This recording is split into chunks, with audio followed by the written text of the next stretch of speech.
दोस्तों, कलयुग की ऐसी 5 बातें जो आज तक आपको किसी ने नहीं बताई होगी। तो दोस्तों, आप देख रहे हैं माई आइडियन राम। चलिए अब करते हैं ज्ञान की बात। तो दोस्तों, वीडियो में आगे बढ़ने से पहले चैनल को सब्सक्राइब करें, बेल आइकन जरूर दबाएं। दोस्तों, साथ में कमेंट में जय श्री हरि विष्णु और हर हर महादेव अवश्य लिखें। मित्रों, पुराणों के अनुसार 3114 ईस्वी पूर्व कलयुग की शुरुआत हुई थी। कलयुग के संबंध में हमें महाभारत और पुराणों के अलावा और भी अन्य कई ग्रंथों में यह जानकारी मिलता है। लोगों में यह मान्यता है कि कलयुग लाखों वर्षों का है और अभी 4 चरणों में से इसका प्रथम चरण ही चल रहा है। यह भी है कि कलयुग में भयंकर अत्याचार होंगे, हर कोई अधार्मिक हो जाएगा और अंत में श्री हरि विष्णु के अवतार होंगे और वो सब कुछ ठीक कर देंगे।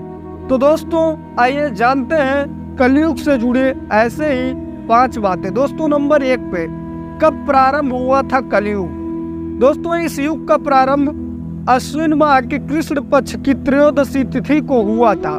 श्रीमद् भागवत पुराण के अनुसार सुखदेव जी राजा परीक्षित से कहते हैं कि जिस समय सप्त ऋषि मघा नक्षत्र में विचरण कर रहे थे तब कलिकाल का प्रारंभ हुआ था।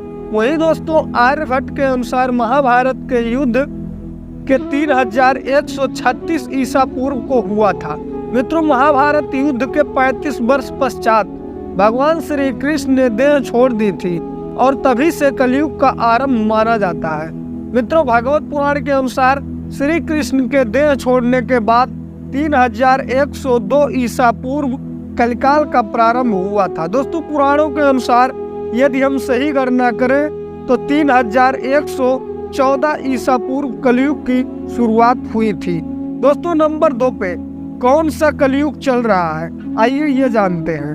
तो मित्रों, पुराणों के अनुसार 27वां चतुर्युगी अर्थात चारों युगों के 27 चक्र बीत चुका है और वर्तमान में यह 12 काल 28वें चतुर्युगी का कृत युग भी बीत चुका है और यह कलयुग चल रहा है। दोस्तों, यदि यह 28वां कलयुग चल रहा है या बीत गया है, यह कलयुग ब्रह्मा के द्वितीय प्रार्ध में 12 कल्प के श्वेत 12 नामक कल्प में और 7वें वयस्वत मनु के मनवंतर में चल रहा है। दोस्तों, आइए तीसरे नंबर पे जान लेते हैं कि कलयुग की आयु कितनी है।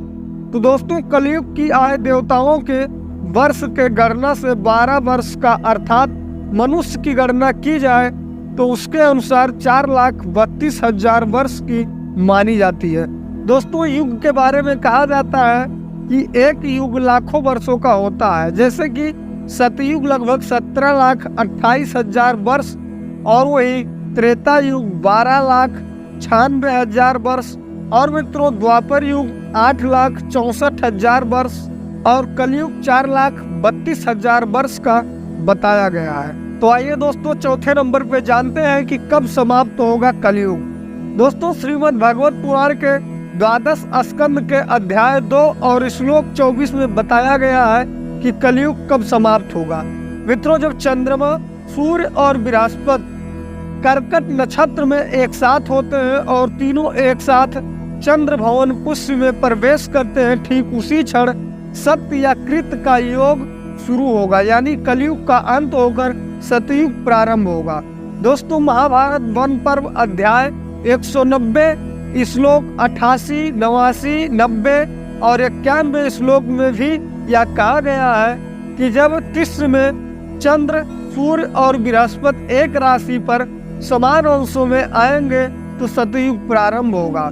तो आइए मित्रों, 5वें नंबर पे जानते हैं कि कल्कि अवतार होंगे या हो चुके हैं। तो दोस्तों, ऐसी मान्यता है कि कलयुग के अंत में कल्कि अवतार होंगे जो सफेद घोड़े पर बैठकर सभी पापियों का संहार करेंगे। हालांकि कई लोगों का यह मानना है कि यह अवतार हो चुका है और अब यह सतयुग चल रहा है। दोस्तों, हालांकि कल्कि पुराण के अनुसार कलयुग में भगवान विष्णु कल्कि के रूप में अवतार लेंगे। कल्कि अवतार कलयुग व सतयुग के संधि काल में होगा। दोस्तों, पुराणों के अनुसार संभल नामक स्थान पर विष्णु यश नामक तपस्वी ब्राह्मण के घर भगवान श्री हरि विष्णु कल्कि रूप में जन्म लेंगे।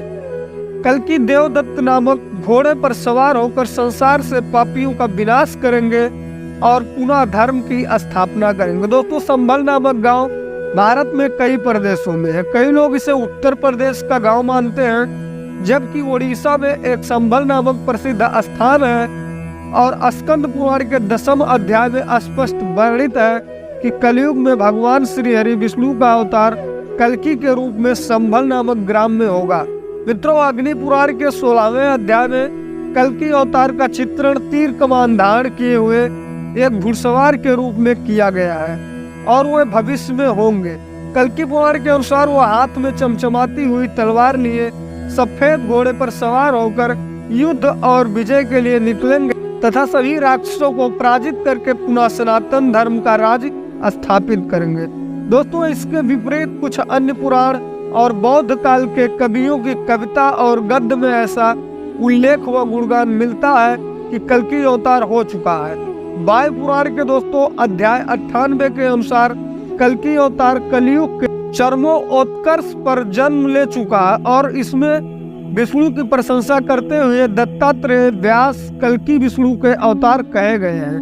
मित्रों, किंतु बुद्ध का उल्लेख नहीं हुआ है। इसका मतलब यह कि उस काल में या तो बुद्ध को अवतारी होने की मान्यता नहीं मिलती थी या फिर बुद्ध के पूर्व कल्कि अवतार हुआ होगा। तो दोस्तों अगर वीडियो अच्छा लगा हो तो ज्यादा से ज्यादा लोगों तक शेयर करें और ऐसे ही धार्मिक, आध्यात्मिक और ऐतिहासिक वीडियोज के लिए सब्सक्राइब करें माय आइडियल राम। तो दोस्तों मिलते हैं फिर एक अगले वीडियो के साथ।